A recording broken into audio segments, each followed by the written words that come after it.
ক্লাসে শিখছি কোনো সিদ্ধান্ত গ্রহণ করতে গেলে সিদ্ধান্তের মানে অপশন থাকে মাত্র দুইটা, হয় ইয়েস নাই নো।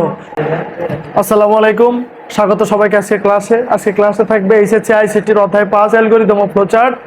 এখানে লিখে রাখছি আমরা যে মানে বিষমবাহু ত্রিভুজের ক্ষেত্রফল নির্ণয়ের অ্যালগরিদম অফ ফ্লোচার্ট। এখন আমরা এর আগে যে একটা অঙ্ক করছিলাম সেটা ছিল যে কোন ত্রিভুজের মানে ক্ষেত্রফল হচ্ছে হাফ ইন্টু মানে ভূমি গুণন উচ্চতা। কিন্তু এই ত্রিভুজের বেলা যে সূত্রটা সেটা হচ্ছে একটু অন্যরকম। আমরা যেই ত্রিভুজটা লিখছি সেটা হচ্ছে মানে বিষমবাহু ত্রিভুজ, মানে একটা বাহুর সাথে আর একটা বাহুর মিল না থাকলে সেটাকে আমরা বলি মানে বিষমবাহু। এখন দেখা যাচ্ছে এবি বাহুর সাথে বিসি বাহুর মিল নেই, আবার এসি বাহুরও মিল নেই। তার মানে আমি লিখতে পারি এবি মানে সমান 9, তারপরে হচ্ছে বিসি সমান 9 এসি। ফ্যানটা অফ করে দেবো না? চলুক, ফ্যান থাক। দেখেন একটু দ্রুত শর্টফট করা লাগবে, এই অঙ্কটা আসে পরীক্ষায় আসবো বারবার। এই সাইডটা একটু ফলো করে দেখে নেন। এটা হচ্ছে কি ত্রিভুজ? এটা বিষমবাহু ত্রিভুজ। এই ত্রিভুজের ক্ষেত্রফল কিভাবে নির্ণয় করে? আবার আমি এর আগে যে ত্রিভুজটা করছিলাম উঠাইছিলাম সেটা ছিল এরকম যে আমি এভাবে লিখছিলাম হাফ ইন্টু ভূমি ইন্টু উচ্চতা, কিন্তু আজকের ত্রিভুজটা হচ্ছে একটু ভিন্ন।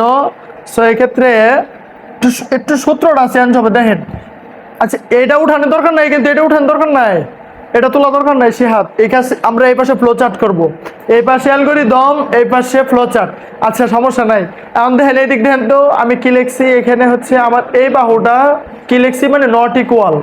আবার লিখছি কি মানে বিসি নট ইকুয়াল এসি। এটার মানে কি মানে একটা বাহু অন্যটার সাথে কোনো ধরনের মিল নাই। তো এইটাকে বলতেছি হচ্ছে কি মানে মানে এই বাহু ত্রিভুজ কি মানে বিষমবাহু ত্রিভুজ। এইটার সূত্র কি? ক্ষেত্রফল যদি নির্ণয় করতে চাই প্রত্যেকবার সূত্র। এখন লিখে নেন এই পাশে, অন্য পাশে লিখে নেন মানে বিষমবাহু ত্রিভুজের ক্ষেত্রফল।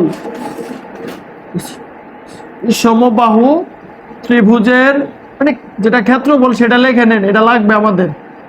সেটা আছে এস ইন্টু এখানে root over S minus A into S minus B into S minus C. এখানে সাইড নোট হিসাবে লিখে নেবেন, এখানে নোট হিসাবে লিখে নেবেন যে এস হচ্ছে অর্ধ পরিসীমা, এস অর্ধ পরিসীমা। আর এখানে তিনটি বাহু হিসেবে নিতেছি আমি এ বি সি। এস হচ্ছে অর্ধ পরিসীমা আর তিনটি বাহু হিসেবে নিতেছি এ বি সি। আমরা জানি ত্রিভুজের বাহু তিনটি, সুতরাং এই ক্ষেত্রে আমরা ইউজ করতেছি এ বি সি। দ্রুত শুধু এইটুক লিখে নেন যে মানে বিষমবাহু ত্রিভুজের ক্ষেত্রফল হচ্ছে s into root over S minus a s minus B into S minus c. এখন আমরা এইখানে কাজ করবো, অ্যালগরিদমে কিভাবে কাজ করতে হয় এটা দেখেন। আর প্রত্যেকটা অঙ্ক করতে গেলে কিন্তু আমাদের বারবার সূত্র জানা দরকার। ঠিক আছে, এটা শেষ। এখন অ্যালগরিদম লিখতে গেলে অ্যালগরিদমের সিস্টেম কি? ধাপ আকারে লিখতে হয়। আমরা যদি ইংলিশে লিখি ইংলিশেও হবে, আর যদি বলি যে না মানে বাংলাতেই লিখি তো ইংলিশে লিখবো নাকি যে মানে বাংলাতে লিখবো, যে কোনটা লিখলে ভালো হয়? ইংলিশ লিখবো, ইংলিশে লিখি। দেখেন স্টেপ ওয়ান, স্টেপ ওয়ান আমার একটু হেল্প করেন। হ্যাঁ, স্টেপ ওয়ানে কি স্টার্ট, গুড। আচ্ছা সুমন কি এগুলা জানো? এর আগের ক্লাসে ছিল, কিছুই জানো? কিছুই জানো না, কিছুই বুঝো না। অ্যালগরিদম ফ্লোচার্ট কি আজকে যায় কিন্তু দেখে নিবা। আচ্ছা তারপরে স্টেপ টু, স্টেপ টু তে কি আছে? আচ্ছা ইনপুট হিসাবে কি কি নেবেন আমাকে একটু বলেন, আমি বলবো না। A B C. কেন? ত্রিভুজের বাহু কয়টা? সো এখানে ইনপুট হিসেবে নিতে হবে A B C. Input, input হিসেবে নিতেছি এ কমা বি কমা সি, তারপর লাস্টে হচ্ছে সেমিকোলন। তারপরে এখন কি করবেন? স্টেপ থ্রিতে, স্টেপ থ্রিতে প্রথম কাজ কি? সূত্রটা লিখে ফেলেন।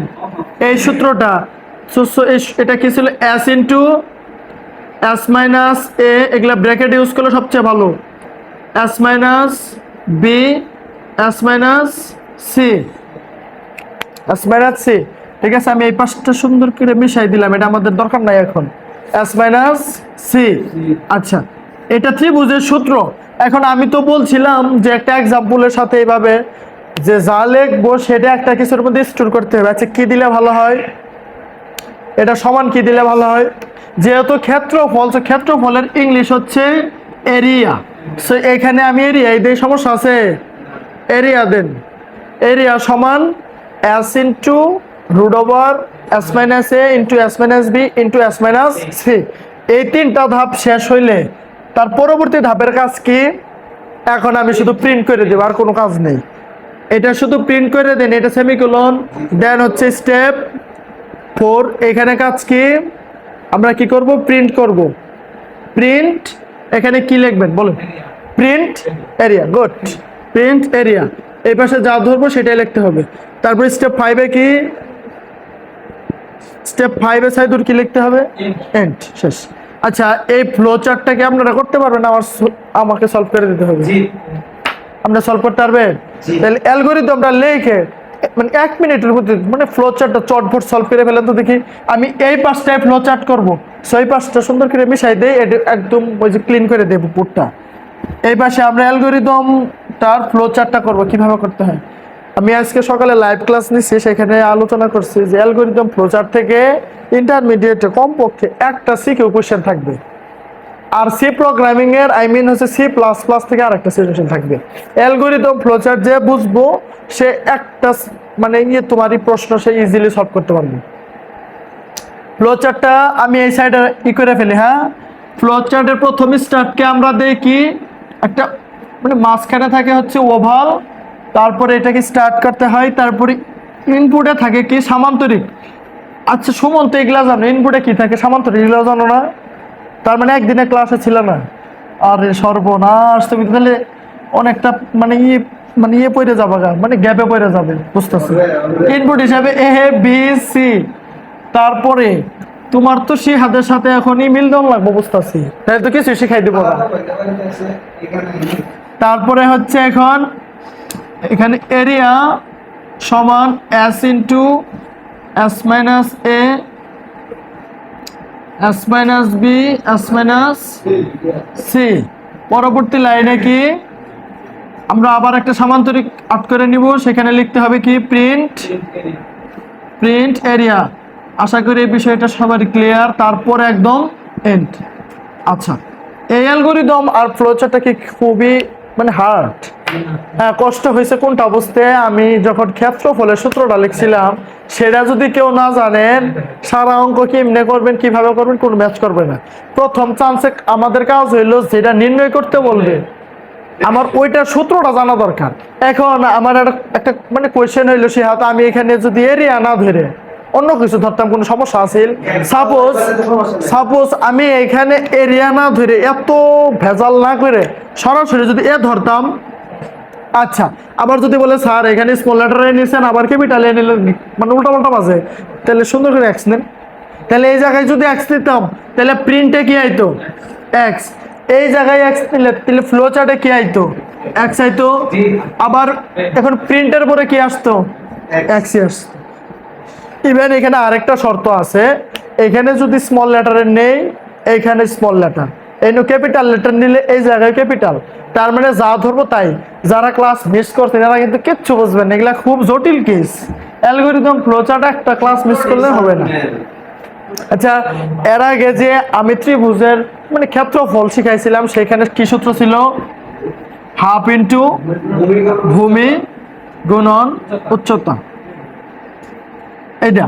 কিন্তু এখন যেটা দেখালাম এটা কি ত্রিভুজের ক্ষেত্রে বিষমবাহু ত্রিভুজ, মানে যেই ত্রিভুজের প্রত্যেকটা বাহু সমান সেটাকে আমরা বলতেছি কি বিষমবাহু ত্রিভুজ।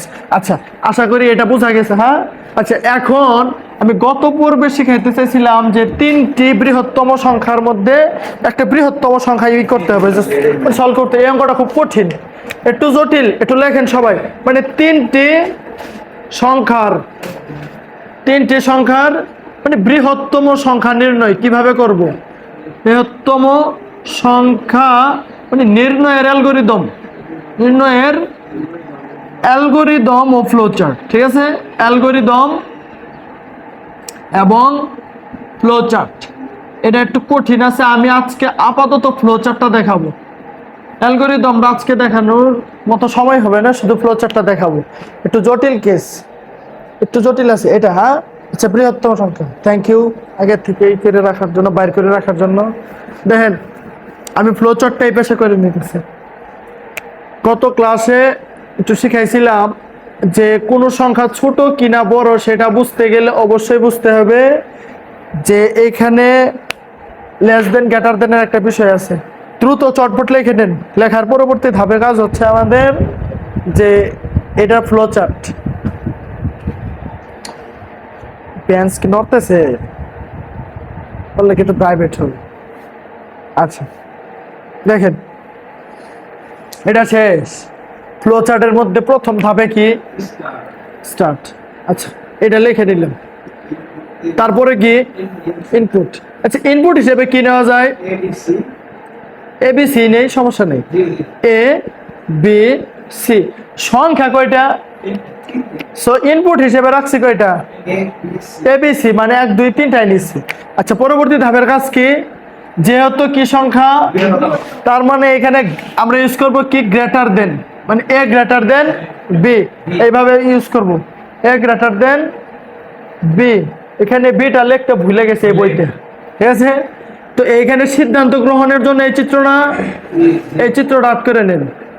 এখানে লেখেন এ গ্রেটার দেন বি, এটা যদি ইয়েস হয় আর একটা ন হয়। আমরা এর আগের ক্লাসে শিখছি কোনো সিদ্ধান্ত গ্রহণ করতে গেলে সিদ্ধান্তের মানে অপশন থাকে মাত্র 2টা, হয় ইয়েস নাই নো। আমি এই জায়গায় লিখছি এ গ্রেটার দেন বি, মানে হচ্ছে এ হচ্ছে এর চাইতে কি বড়, এ এর চাইতে বড়। তার মানে এটা যদি সত্যি হয় সো এখানে হবে একটা কাজ, আর যদি মিথ্যা হয় তাহলে হবে আরেকটা কাজ। এভাবে বক্স আপ করে নেব। আচ্ছা মানে এ যদি বড় হয় সো এখানে আবার কি টেস্ট দিতে হবে? এ লেস দেন সি, ঠিক না? সরি এ গ্রেটার দেন সি। এটা যদি ইয়েস হয় তাহলে এই পাশে কি দিবেন? এই পাশে প্রিন্ট প্রিন্ট এ। আশা করি এইভাবেই লিখছে। আচ্ছা এইভাবেই তো লিখছে। তার পরবর্তীতে এটা যদি ন হইতো তাহলে কি এইভাবে রাখেন। আচ্ছা এটা ন হইলে কি লিখতাম? আমি আগে লিখি তারপর সুন্দর করে আবার একটু সুন্দর করে বুঝাই দেব। এটা যদি হইতো তাহলে বি গ্রেটার দেন সি, ঠিক না? এইভাবে লিখছে। তারপরে এটা যদি আমাদের ধরো ইয়েস হইতো তাহলে আমি এই জায়গায় প্রিন্ট করতাম প্রিন্ট বি, প্রিন্ট বি। আর যদি এটা নো হইতো আর এটা নো হইতো, এই দুইটাকে একসাথে প্রিন্ট করতাম কি প্রিন্ট সি। এগুলা কিন্তু আমরা যত প্র্যাকটিস করব তত মুখস্থের মতো হয়ে যাবে, একদম সোজা কথায় এ টু জেড একদম ক্লিয়ার হয়ে যাবে এরকম লেখার পরে। তারপরে কি আচ্ছা এটা কিভাবে হইলো কেন হইলো আমি এখন আর একটু বুঝাই দিই। যারা ক্ষুদ্রতম একটা বুঝছেন তারা বৃহত্তম একটা বুঝবেন, যারা ওইটা না বুঝছেন এটাও বুঝবেন না। দেখেন একটু শর্টকাটে বুঝাই দিই। ফ্লো চার্ট পাইলে অ্যালগরিদম পাওয়া যায়। ধাপ এততে যাও এততে যাও, এটা কিভাবে করতে হয় এটা কিন্তু এর আগে বলছিলাম। এই পার্টটা মিশিয়ে দিই। একটু গভীর মনোযোগ দিতে হবে, কিন্তু এটা কিন্তু জটিল কেস, ঠিক আছে? গভীর মনোযোগ না দিলে বুঝবেন না। আমি এই ফ্লো চার্টে হাত দেবো না, এই সাইডে রাফ করে করে বোঝাই। এখন অ্যান্সার কোনটা নেবেন তাই তো? এটাই তো প্রশ্ন, যে আপনি তো সবগুলাই প্রিন্ট করলেন তাহলে একটা বৃহত্তম হবে, এটা কোশ্চেন না? মানে কোনটা হবে, এ না বি না সি, এটা আমি কেমনে জানবো? এটা যে কাস্টমার ইনপুট দিব, যে কাস্টমার ইনপুট দিবে, দেওয়ার পরে ওই ক্যালকুলেটর অটোমেটিক হিসাব করে যে কোনো একটা রেজাল্ট দিবে। এখন দেখেন যদি এটা ঠিক হয়, শর্ত 1 নাম্বার শর্তটা ঠিক হয়, সো প্রিন্ট করলে এ, তাহলে বি আর সি বাদ। একটা সংখ্যা যদি অলরেডি মানে সত্য হয়ে যায় তাহলে ওইটাই হবে, আরগুলা বাদ। আর যদি দেখা গেল যে না আমার মানে আমি করলাম এই জায়গা থেকে এতটুকু পর্যন্ত আসছি কিন্তু এই জায়গায় এসে নো হয়ে গেল গা, আবার এই জায়গায় এতটুকু আসে এই জায়গায় নো হলো, দেখা যাবো কি এই যে প্রিন্ট করবো সি। তার মানে একটা সংখ্যা যদি একবার প্রিন্ট হয়ে যায় তারপরে আরগুলা প্রিন্ট হওয়ার কোনো চান্স নাই। এখন দেখেন আবার ডিটেলস বোঝায় সুন্দর করে। আমাদের এই অঙ্কে মানে কি চাইছে? বৃহত্তম। তো বৃহত্তম চাইলে কি ইউজ করবেন? Greater than. আচ্ছা সংখ্যা কয়টা? আমি সহজ করে বলি 7 8 9। এই তিনটা সংখ্যাকে যদি এইভাবে ধরতাম, এ এটা বি এটা সি। তাহলে আমার কাজ কি? আমি প্রথমত এই সংখ্যাগুলো ছোট না বড়, কে ছোট কে বড় এটা বুঝতে গেলে কিন্তু আমি কি করি, এইভাবে টেস্ট করি। আমি এই জায়গায় অতি প্রথম দেখবো 7 আর 8 এর মধ্যে কে বড়, আমি দেখলাম 8 বড়। আবার 7 আর 9 এর মধ্যে যদি টেস্ট দেই তাহলে আমি বুঝতেছি কে বড়, 9 বড়। ভুল করে 7 বলছে, এটা হাসার কি হলো, বলতেই পারে। আবার আমি দেখলাম এখানে যদি 8 এবং নেই মানে 9 এর মধ্যে কে ছোট কে বড়, এটা দেখলে হচ্ছে আমাদের আমাদের মানে ছোট দরকার নাই, কে বড় না কে 9, তাহলে 9 আমরা হিসাবে নিই। এখন দেখেন এই অঙ্কগুলা আমি গতকালকে যে ক্লাসটা নিচ্ছি ওইটা কি একটু হলেও মানে ঢুকছে মাথায়, একটু ঢুকলে আজকে পাবেন। দেখেন এ মানে গ্রেটার দেন বি, সুমন তো মাথা নষ্ট, এগুলা কি বলে কিছুই তো বুঝতেছে না, কারণ একটা ক্লাস মিস করা মানে অনেক মানে অনেক কিছু থেকে আপনি পিছাই বেরিয়ে যাবেন গা, সুতরাং মিস করে না। অন্য আসলে অসুস্থ আছিল তো এটা আসলে।